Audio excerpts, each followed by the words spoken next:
The graduating class selected a faculty speaker to address them today, and their outstanding choice is Dr. Megan Bulla.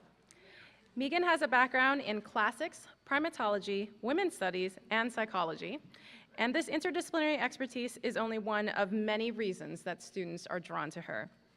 Her classes regularly have waitlists in the double digits, and when class is in session, their laughter led by her fills the hallways. Whether they are walking around campus like different animal species for her comparative cognition class, or drawing pictures of her ideal mate, their ideal mate, for evolutionary psychology. She pushes her students hard with high expectations and is their biggest advocate in every way. Many have observed that Megan is Quest Athletics' #1 fan. Among the faculty, Megan is quick with a joke, a kind word, or inspiring advice, sometimes all in one breath. There is one word that perfectly encapsulates and is frequently used by her: awesome. Please welcome the coordinator of social sciences, Megan Bulla.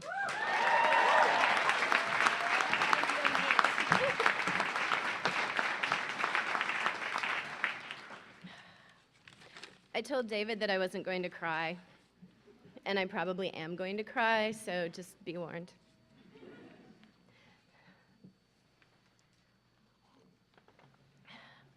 Unlike the rest of the world, who dedicate their dissertation to their parents and their partners, I dedicated my dissertation to a poem.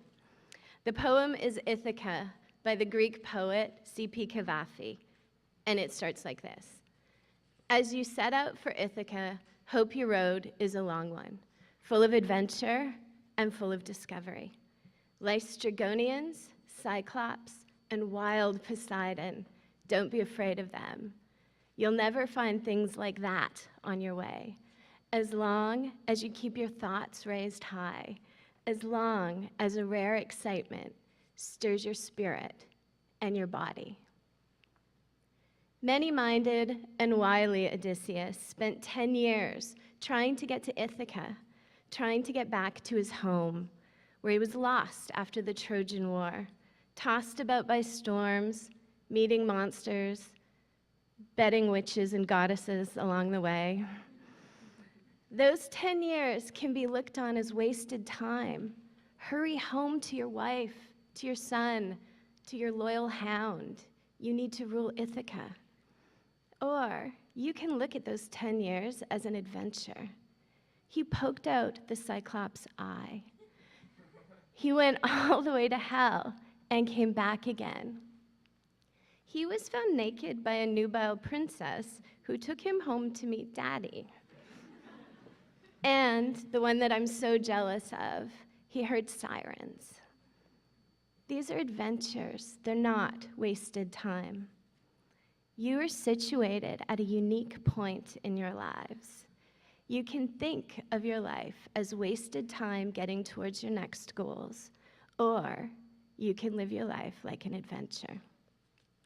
The poem continues, hope the road is a long one, and may there be many a summer morning when, with what pleasure, what joy, you enter harbors seeing them for the first time.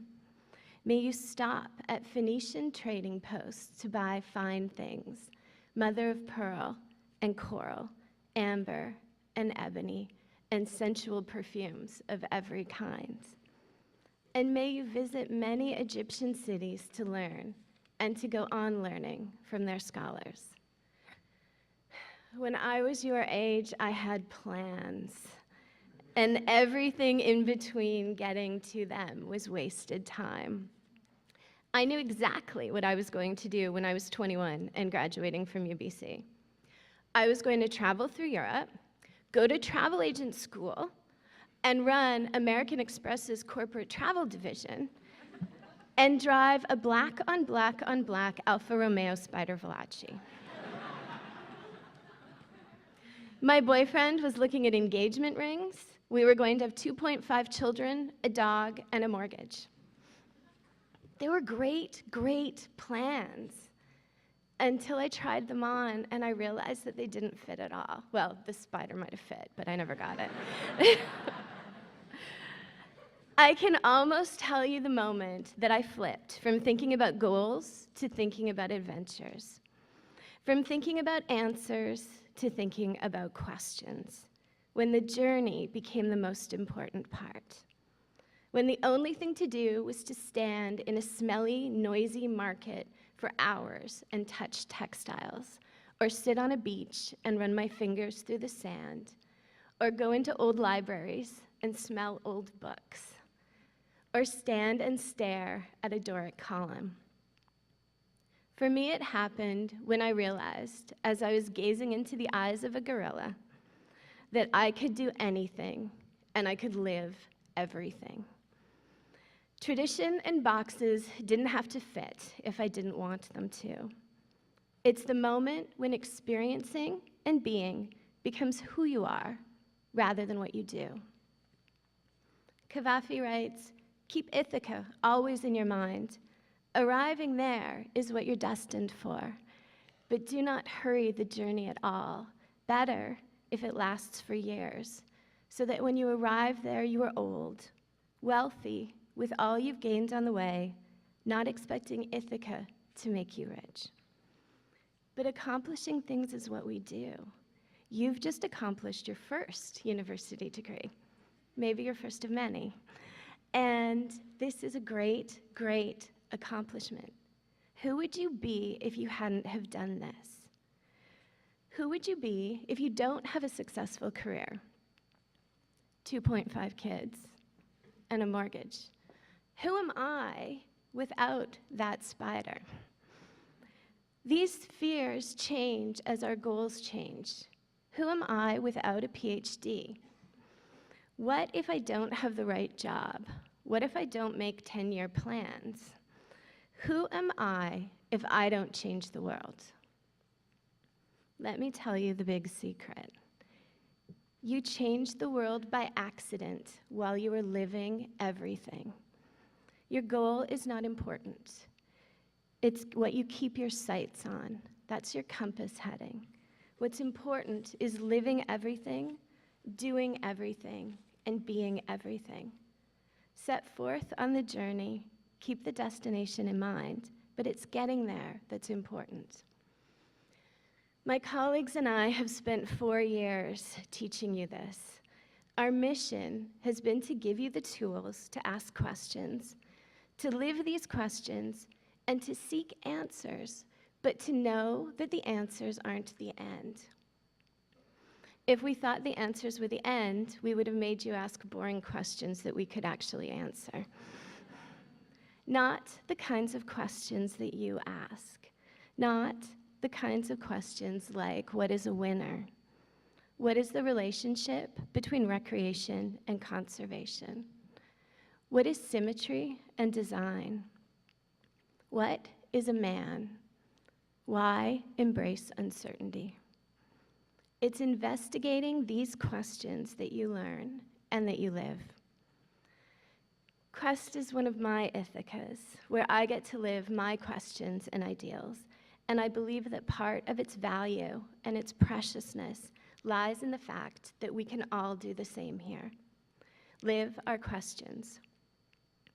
Rainier Maria Rilke captured a Quest education, the sort of faculty we are, and the sort of students you are, with the following quote: "Be patient towards all that is unsolved in your heart, and try to love the questions themselves, like locked rooms and like books that are now written in a very foreign tongue. Do not now seek the answers, which cannot be given you because you would not be able to live them. And the point is to live everything. Live the questions now, and perhaps you will then gradually, without knowing it, live along some distant day into the answer. And you will find answers because you're the sort of people who do. We chose you to come to Quest precisely because we knew that you were the sort of people who ask questions worthy of finding answers. Odysseus picked the hard road because it was hard. And at Quest, we do hard things, not because they're hard, but because we can, and because they're important to do. Take Caleb's registration system, for instance. or Heather's work with the first ever comprehensive field guide to non-native aquatic species, or Elena's work at the orphanage in Kathmandu, or Tom, who made a sculpture modeling mathematical wave decay, or Tara's survey of sexual assault in the Sea to Sky corridor. These things are hard, but they're important, and we need to try. We need to live everything. The poem concludes with Ithaca gave you the marvelous journey. Without her, you would never have set out at all. She has nothing left to give you now. And if you find her poor, Ithaca won't have fooled you, wise as you will have become, so full of experience that you'll be understood by then what all those Ithacas mean. I know differently what all my Ithacas mean. I can look back on my life and see why and how each choice I made put me here, doing this, with people I love, and doing what I love. And had I actually planned to be here doing this, I would have made all the wrong decisions to try to get here. Without ever knowing it, I was preparing myself for my life's work. What we do here at Quest is important, and we do it because Quest is important and worth it. I do it because you are worth it. You are going to make the world better, do big, important things, leave tiny little marks in tiny little places, and large legacies of knowledge and love. You will change the world for the better, and you will do it not because you are running towards a goal, towards a mortgage and 2.5 kids and an Alfa Romeo. You will do it because you are ambling in a direction. And when you find what is right for you, what your Ithacas are, you will know and see how your decisions and choices have shaped you into the right person to return to your Ithaca, having changed the world by accident along the way, while you were being everything and doing everything. So as you set out for Ithaca, hope your road is a long one, full of adventure and full of discovery. And thank you for including us at the start of your journey, and know that you have a faculty here who believe in you and who believe in your Ithacas.